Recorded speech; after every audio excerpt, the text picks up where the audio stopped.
تو میں کہنا یہ چاہتا ہوں کہ جی ایک طرف یہ لوگ انہوں نے اسلام کی تعلیمات کو اتنا مسخ کر دیا ہے کہ ایک ایک تبلیغی صحابہ کرام پر تبرئے کرتا ہے، انبیاء پر تبرئے کرتا ہے، قرآن کو ناقص کہتا ہے، قرآن کی آیتوں کی غلط تعویل کرتا ہے۔ کوئی تبلیغی کھڑا ہو جائے، وہ اپنے مولوی الیاس کے دیے ہوئے نظریے کی تطبیق کے لیے قرآن کی کسی بھی آیت کا کچھ بھی کر گزرے گا، اور کوئی مولوی مجمع میں سر نہیں ہلائے گا۔ یہ جو علماء کہتے ہیں نا اگر یہ کام حق نہ ہوتا تو علماء نہ بولتے، علماء رہ کہاں گئے ہیں اس لیول کے؟ وہ بیچارے علماء میں ٹکے کی سمجھ تو رہ نہیں گئی۔ وہ کون سے علماء، کیسے علماء؟ وہ سارے تو کھادیے خرادیے ہیں، چار پیسے دیں علماء ان کے، کسی کو گاڑی لے دو، کسی کو باہر کا سفر کرا دو، کس مولوی نے بولنا ہے؟ میں سیالکوٹ شب جمعہ بیٹھا تھا، ہمارے لاہور کا ایک بڑا مشہور ڈاکٹر ہے، ڈاکٹر خالد، لیپروسکوپک ہے، وہ جناب ممبر پہ بیان کر رہا ہے شب جمعہ پہ، کم از کم 2500 سے 3000 کا مجمع ہے۔ کہتے ہیں جو اصحاب کہف تھے بے شک ایمان والے تھے، لیکن غار میں کیوں چھپے؟ ایمان والے تھے، دعوت والے نہیں تھے۔ اگر دعوت والے ہوتے تو غار میں نہ چھپتے۔ میں نے گردن اوپر اٹھائی، 2500 کے مجمع پر نظر دوڑائی کہ کم از کم اس وقت 250 300 400 علماء بیٹھے ہوئے تھے۔ کیا کسی عالم کے ماتھے پہ شکن آئی؟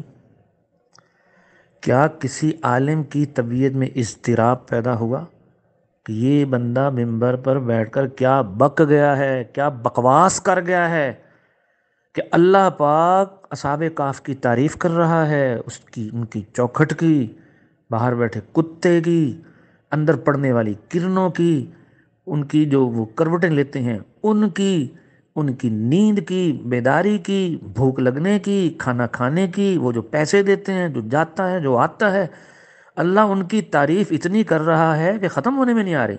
اور ایک 2 ٹکے کا ڈاکٹر ممبر پر بیٹھ کر کہتا ہے کہ جی ان میں ایک خامی تھی، اور ایک مولوی نہیں ہے اس لیول کا جو اٹھ کے کہے کیا بکواس کیا بھائی صاحب آپ نے۔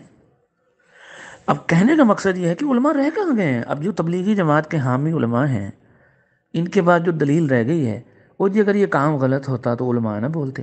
اچھا، میں بڑا عرصہ اس سوال سے گھبراتا بھی رہا، پریشان بھی ہوتا رہا، کیونکہ جی میں تو مولویوں کو جانتا نہیں تھا، میرے والد صاحب وکیل تھے، میرے پورے خاندان میں کوئی عالم نہیں ہے، ہم تو جانتے ہی نہیں مدرسے ہوتے کیا تھے۔ پہلا مدرسہ رائے نے دیکھا، فارغ ہو کے واپس آئے، کتابوں کو منہ لگایا، کتابیں پڑھتے تھے، ابھی ہمیں نہیں پتا تھا کہ فلانا شیخ الحدیث فلاں ہے، فلاں جگہ جناب شعلہ بیان خطیب ہے، فلاں جگہ محقق کے دوران رہتے ہیں، مجھے تو پتہ ہی کسی کا نہیں تھا۔ تو میں اپنے آپ کو بڑا تنہا محسوس کرتا تھا کہ یار میں اب لوگوں کو کیسے سمجھاؤں کہ اگر یہ علماء نہیں بولتے تو اس میں میرا کیا قصور ہے؟ آپ کو بہت تکلیف ہے تو چلے جائیے ان کے پاس، کہو جی آپ بولتے کیوں نہیں جی؟ کیا آپ ان سے مطمئن ہیں؟ سوال جواب کیجیے۔ وہ تو بڑا بعد میں مجھے پتہ چلا کہ علماء تو مولوی الیاس کے زمانے سے کتابیں لکھتے چلے آ رہے ہیں، لیکن باوجود ان تمام کتابوں کو غائب کر دیا گیا، ان تمام علماء کے تذکرے وفیات کی کتابوں سے اڑا دیے گئے، ان تمام علماء کے اعتراضات کو نسیاں منسیہ کر دیا گیا، اور آج کی نسل نو کو عطا پتہ ہی نہیں کہ کبھی کسی محقق عالم نے اس جماعت کے اوپر کوئی بڑے بنیادی اعتراضات بھی کیے تھے۔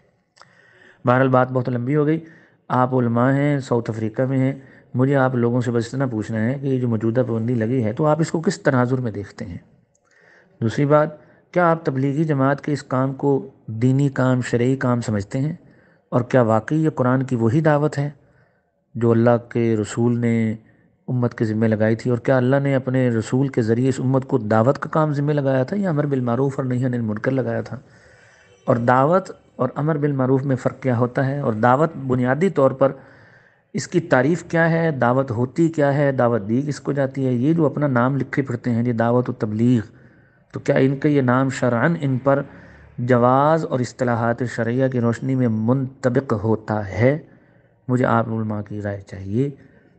تو یہ بس میٹھی میٹھی باتیں ہیں، آپ بھی اس پر غور کیجیے گا، میں آپ کے جواب کا منتظر رہوں گا۔ السلام علیکم ورحمۃ اللہ وبرکاتہ۔